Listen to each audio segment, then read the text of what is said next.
Mari saudara, bersama-sama kita menyatukan hati kita di dalam doa.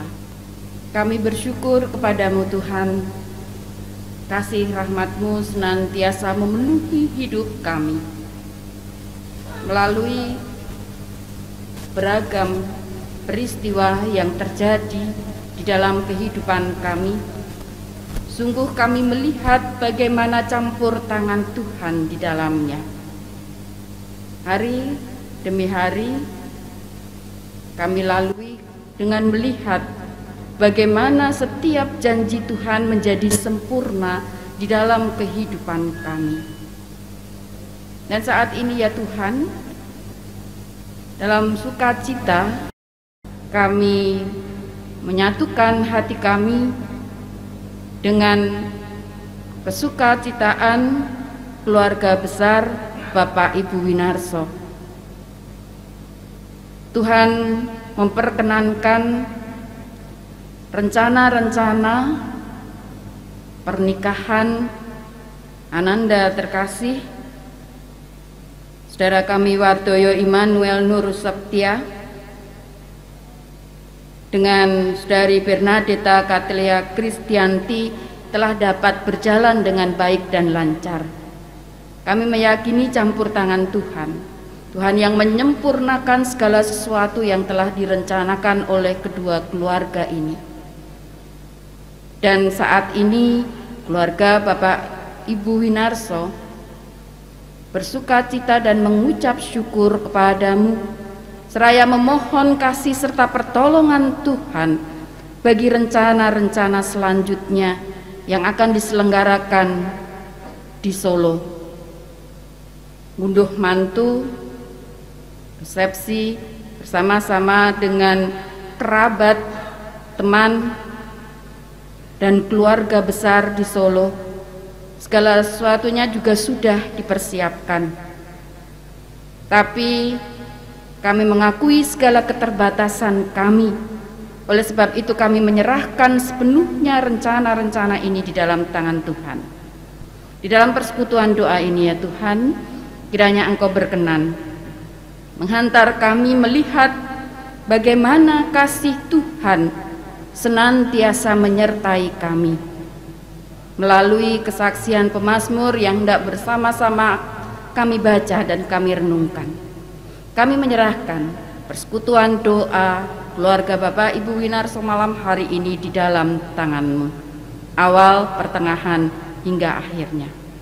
Terima kasih ya Bapa, kami serahkan seluruh doa kami ini di dalam satu nama Tuhan Yesus Kristus yang menjadi Juru Selamat kami. Amin.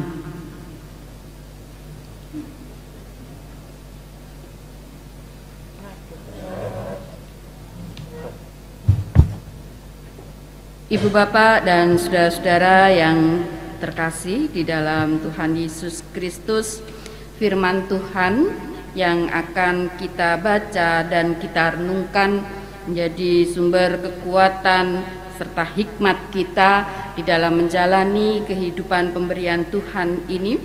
Kita terima dari kesaksian pemazmur, Mazmur 23. Mazmur 23 yang demikian. Tuhan adalah gembalaku, takkan kekurangan aku. Ia membaringkan aku di padang yang berumput hijau. Ia membimbing aku ke air yang tenang. Ia menyegarkan jiwaku. Ia menuntun aku di jalan yang benar oleh karena namanya.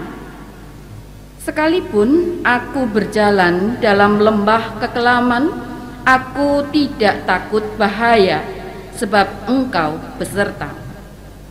Gadamu dan tongkat-Mu itulah yang menghibur aku. Engkau menyediakan hidangan bagiku di hadapan lawanku. Engkau mengurapi kepalaku dengan minyak, dan pialaku penuh melimpah. Kebajikan dan kemurahan belaka akan mengikuti aku seumur hidupku, dan aku akan diam dalam rumah Tuhan sepanjang masa. Demikian Bapak Ibu, firman Tuhan, dan yang disebut berbahagia adalah setiap orang yang mendengarkan firman Tuhan dan melaksanakan firman itu di dalam kehidupannya hari lepas hari. Haleluya.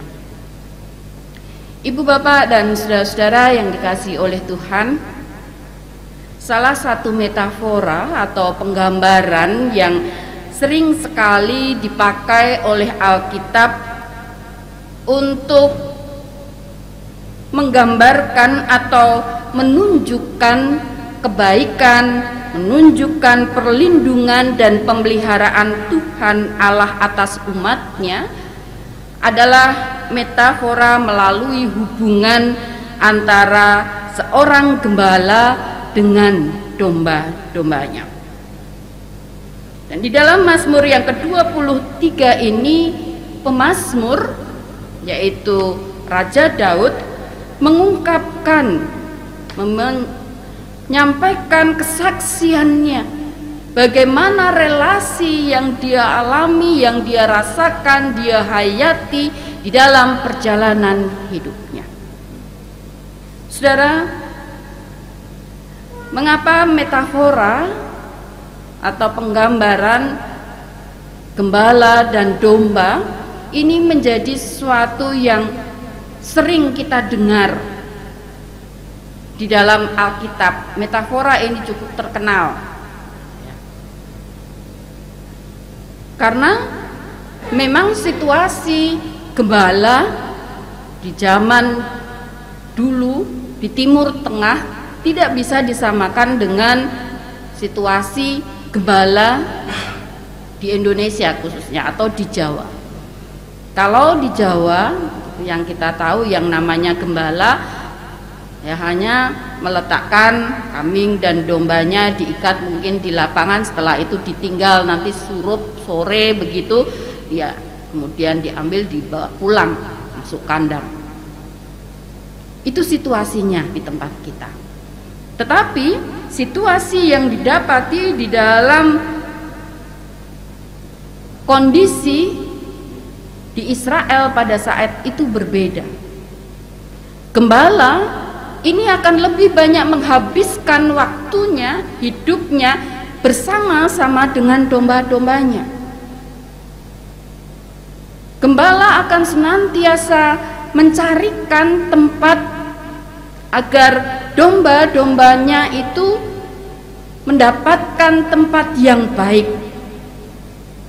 Ada sumber makanan, rumput yang segar yang bisa menjadi makanan domba-dombanya, mencarikan air yang tawar yang baik bagi domba-dombanya. Dan malam pun ketika mereka berada di padang gurun, gembala ini memegang peranan untuk menjaga dombanya. Mereka tidak hidup, para gembala ini tidak hidup di rumah, tapi nomaden, gitu ya, berpindah-pindah tempat sesuai dengan kondisi tempat yang ada saat itu. Kalau rumputnya mulai kering, rumputnya habis, airnya habis, mereka akan cari lagi berpindah tempat, dan itu suasananya di padang gurun. Di balik-balik batu-batu pegunungan di padang gurun itu, gembala tidak tahu apa yang akan muncul dan kemudian menjadi ancaman bagi domba-dombanya. Binatang buas, para perompak, dan disinilah kemudian bisa orang melihat ketangguhan seorang gembala, tanggung jawab seorang gembala terhadap domba-dombanya. Di dalam Injil Yohanes, ketika Tuhan Yesus memperkenalkan dirinya sebagai gembala yang baik, Tuhan Yesus juga membandingkan keberadaannya sebagai yang digambarkan sebagai gembala yang baik dengan gembala-gembala yang lainnya. Gembala-gembala lain yang hanya menggembalakan kambing domba yang bukan miliknya, dia hanya gembala upahan. Jika ada ancaman datang, maka ya bubar. Lebih baik ya biarlah kambing domba yang memang mau terancam nyawanya diambil perompak atau dimangsa binatang buas, ya biar saja, yang penting dia selamat gitu. Dia akan melarikan diri. Tetapi ketika Tuhan Yesus sendiri memperkenalkan bahwa Ia adalah gembala yang baik, yang menunjukkan bahwa Ia akan selalu ada bagi dombanya. Ia bahkan rela menyerahkan dirinya untuk menyelamatkan domba-dombanya. Nah, saudara, penggambaran tentang gembala yang demikian inilah yang disaksikan oleh Daud pada saat itu. Daud sungguh merasakan keberadaan Allah itu bagaikan seorang gembala yang baik, gembala yang bertanggung jawab, gembala yang tidak melarikan diri ketika domba-dombanya berada dalam situasi-situasi sulit dan mengancam. Tentunya kita tahu dalam Alkitab sejarah Daud. Siapa Daud? Keberadaannya sebagai seorang raja besar bagi bangsa Israel tidak menjadi jaminan bahwa Daud selalu mengalami kehidupan yang di atas. Bahkan diawali ketika Daud harus hidup sebagai pelarian karena dikejar-kejar oleh Saul. Daud tidak kemudian menang gemilang langsung mengalahkan Goliat. Kemudian dia didukung oleh prajurit-prajurit dan rakyat Israel, bangsa Israel yang saat itu mengelulukan dia. Kemudian Daud menjadi raja besar bagi bangsa Israel. Tidak semudah itu jalannya. Daud merasakan jatuh bangunnya seorang manusia yang lemah ketika ia menjadi pelarian di padang gurun karena dikejar-kejar oleh Saul. Ketika ia juga mengalami situasi-situasi sulit, harus meninggalkan kerajaannya dan hidup sebagai pelarian karena dikudeta oleh anaknya sendiri, begitu, Absalom, yang merasa kecewa terhadap Daud. Ia kemudian mengkhianatinya, merebut tahta Daud, dan ayahnya Daud ini hidup sebagai pelarian. Daud secara pribadi juga pernah mengalami lembah kekelaman, yaitu ketika ia terjatuh di dalam dosa karena menghendaki istri dari Uria, panglima perangnya, merencanakan suatu rencana di mana Uria ditempatkan di garis terdepan dalam peperangan, kemudian terbunuh di medan perang. Ia mengambil Batseba sebagai istrinya. Daud mengalami hal-hal seperti itu. Ia melintasi lembah kekelaman. Tetapi saudara, di dalam kesaksiannya yang kita baca bersama-sama melalui Mazmur ke-23 ini, kita melihat bagaimana Daud menghayati jatuh bangunnya kehidupannya. Daud menghayati setiap peristiwa yang didapatnya di dalam kehidupan dipakai Tuhan menjadi cara Tuhan mengasihinya, cara Tuhan menguatkan dia, cara Tuhan mendidik pribadinya menjadi pribadi yang tangguh, cara Tuhan menjadikan Daud menjadi sarana berkat bagi bangsanya yang besar. Oleh sebab itulah Daud kemudian menaikkan pujiannya, bagaimana Tuhan Allah menuntunnya selayaknya gembala yang mencarikan padang rumput yang hijau, selayaknya gembala yang mencarikan sumber air yang tenang, yang dapat menyegarkan jiwanya. Dari kesaksian ini kita mendapati bahwa Sang Gembala ini bertanggung jawab tidak hanya masalah jiwa. Allah tidak hanya kemudian meneguhkan, memberkati secara rohani, tetapi Tuhan juga melimpahkan, mencukupkan kebutuhan rohani dan raga jasmani. Ia menyiapkan segala sesuatunya, rumput yang hijau, air yang sejuk untuk diminum. Ini kan berkat-berkat untuk jasmani yang memberikan ketenangan bahwa dan juga kepastian. Ini adalah berkat rohani yang Tuhan Allah siapkan bagi anak-anaknya. Saudara-saudara yang dikasihi oleh Tuhan, melalui kesaksian Daud yang melintasi perjalanan hidupnya yang tidak mudah, kita boleh belajar tentang bagaimana mengandalkan Tuhan Allah di sepanjang kehidupan. Karena di sana ada jaminan kebaikan, ada jaminan keteduhan yang dijanjikan oleh Tuhan. Hingga pemazmur Raja Daud menaikkan pujiannya, sekalipun aku berjalan dalam lembah kekelaman, aku tidak takut bahaya, karena Engkau besertaku. Gadamu dan tongkatmu itulah yang menghibur aku.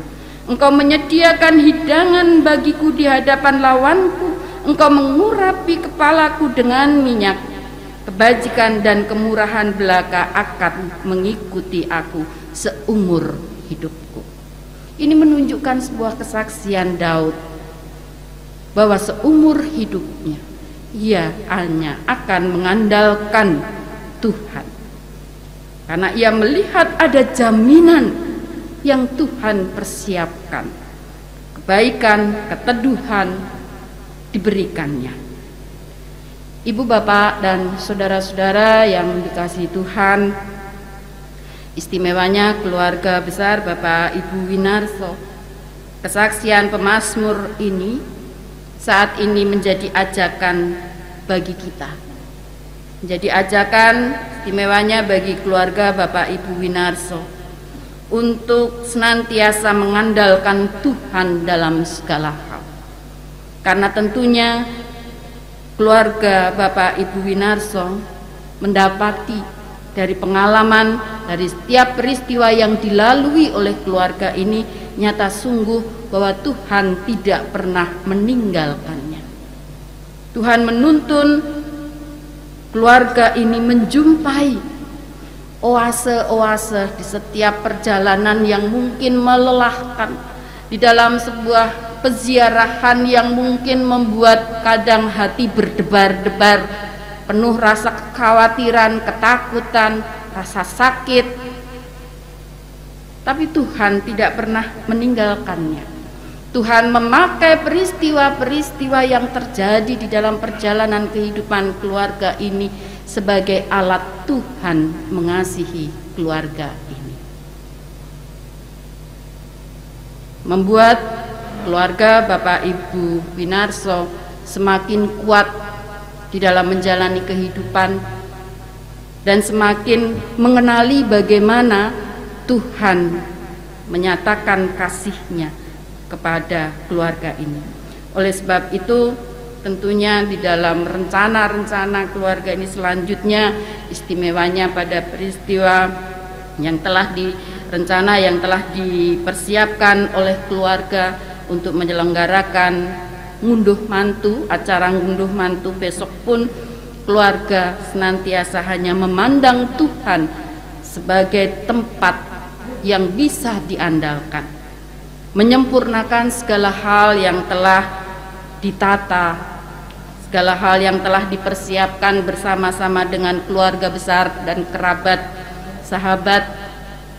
Ini menjadi hal yang akan membuahkan rahmat Tuhan, sehingga kesukacitaan keluarga Bapak Ibu Winarso tidak hanya diterima dihayati oleh keluarga ini saja, tetapi menjadi sumber kesukacitaan, menghadirkan kesukacitaan bagi semua yang hadir dan terlibat di dalam rencana-rencana ini. Mari saudara, rayakan kebersamaan kita senantiasa bersama dengan Gembala Agung, bersama dengan pemazmur. Kita merasakan keteduhan, damai sejahtera yang kita dapatkan ketika kita hanya mengandalkan hidup kita kepada Gembala yang baik. Tuhan memberkati. Amin.